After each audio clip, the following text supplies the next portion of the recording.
Let's summarize what we have explored in the previous videos with negative powers and use that to look at a graph with a negative power. So if you have k over x to the p, you have a negative power, it's in the denominator. We're looking at something like 1 over x or 1 over x squared. You have your power is in the denominator, which means it's a negative power. So p has to be bigger than 0. It could be positive or negative, and the coefficient at the top is not 0. So we have something like 1 over x squared or 2 over x to the 8th, something like that. Since the function is not defined at 0, the graph does not have a y-intercept. We never touch the y-axis. That's where we have something called a vertical asymptote, which we're going to get into.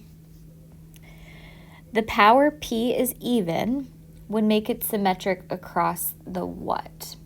So we want to think about 1 over x squared. How did that look? That looked like this. When the power is even, we are still symmetric across the y-axis, whether we have a positive or negative even power. Same thing if the power is odd. The power is odd. We did 1 over x, and we said the graph looks like this. There's my 1 over x graph. The one side is down, the other side is up. So it follows the same pattern as x cubed does, with the left side is down, the right side is up. But now we're above or below the x-axis. So we have one down, the other one up. If it's odd, it's still symmetric about the origin, whether it's a positive or negative power. The coefficient k is still going to compress or stretch depending upon if it's bigger than 1 or between 0 and 1. And having a negative coefficient out front is still going to flip it across the x-axis. So similar properties whether you have a positive power or a negative power. So let's explore this graph here. We want to remember our odd general shape.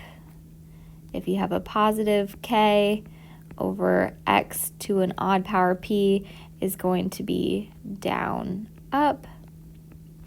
If it's even with a positive k over x to the p, it's going to have both sides be up and symmetric about the origin.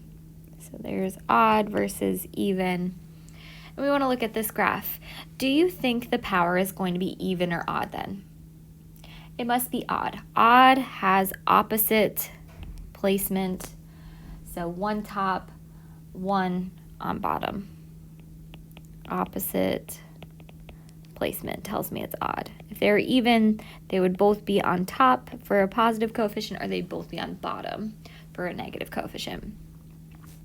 What do you think about the coefficient here? Is it less than 0 or bigger than 0? Well, since it's down, up, that's our usual behavior when k is bigger than 0.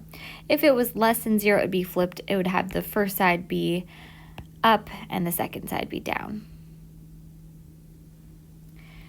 Is this symmetric with respect to the x-axis, y-axis, origin, or none? Since it's odd, it's symmetric with respect to the origin. If it were even, it would be symmetric about the y-axis.